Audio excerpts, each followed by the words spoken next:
بسم الله الرحمن الرحيم.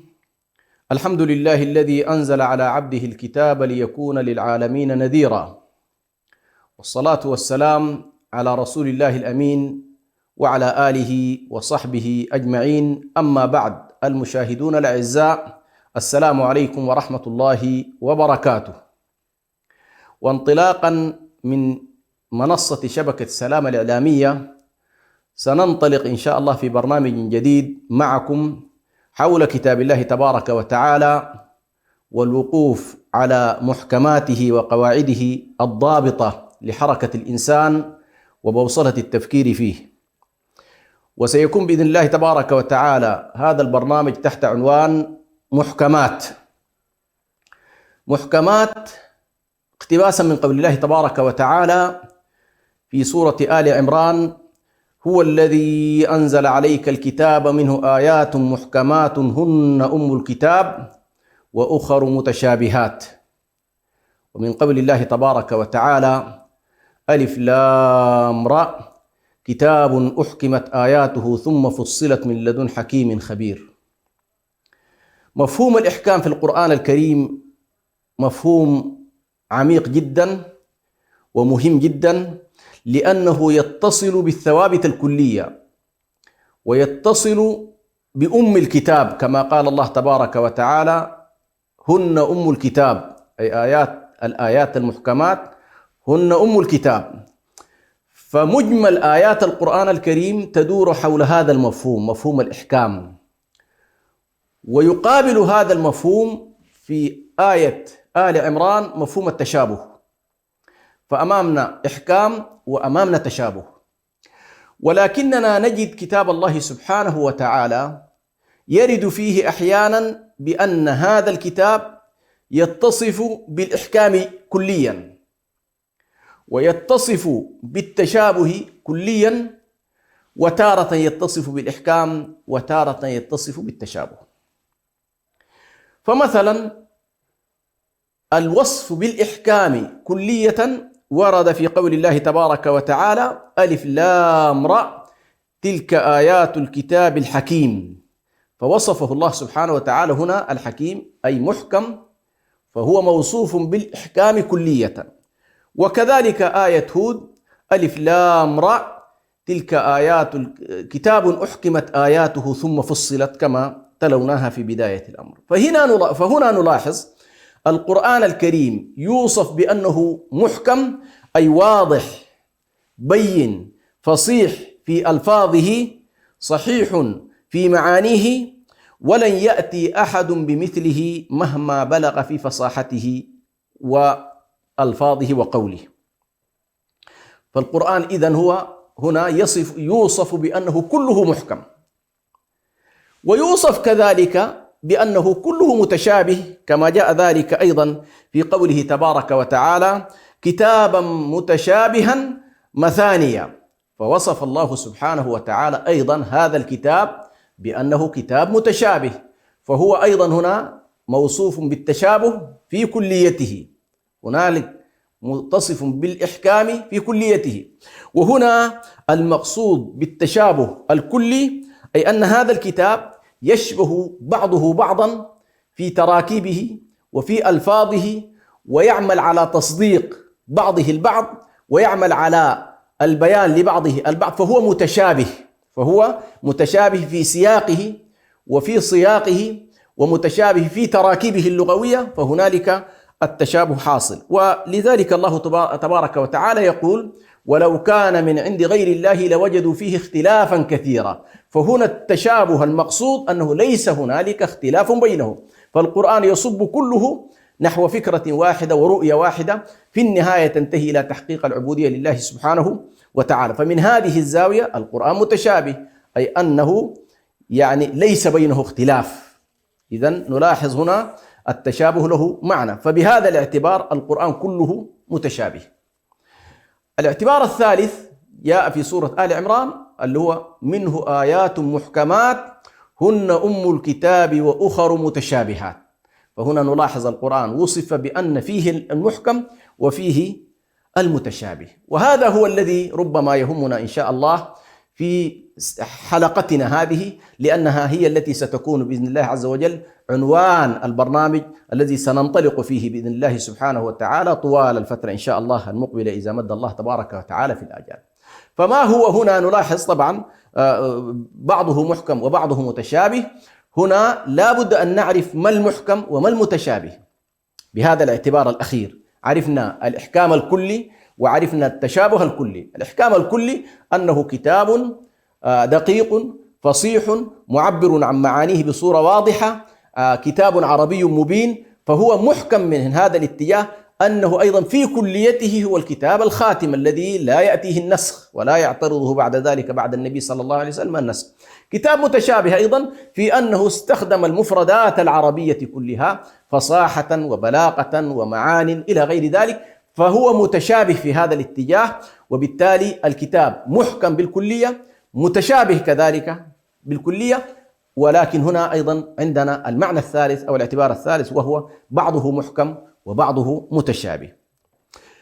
هنا مفهوم الإحكام، إذا نظرنا إلى الإحكام من حيث لغة العرب سنلاحظ بأن هنالك العرب تقول حاكمت وحكمت وأحكمت، وكلها تدور حول معنى المنع ومعنى الرد، رددت ومنعت.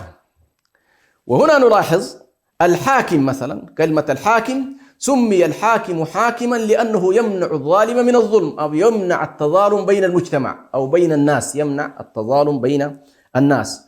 وهنالك مقولة عند العرب اللي هو قالها أحد الشعراء: أحكموا سفهاءكم، أحكموا سفهاءكم أي أمنعوا سفهاءكم من الطيش والسفه والاعتداء على الآخرين.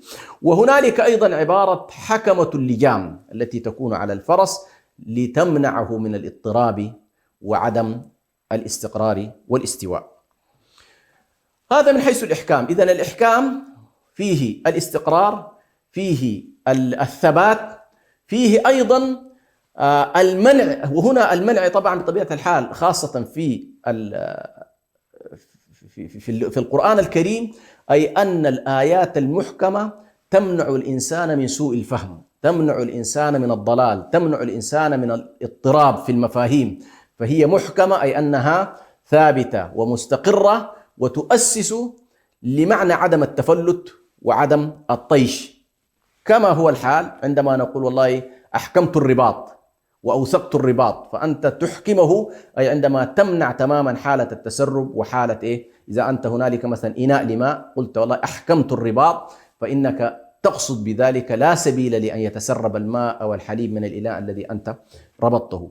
وأما التشابه الذي هو في هذه الآيات فهو الاتفاق في الظاهر ولا يلزم منه الاتفاق في الباطن.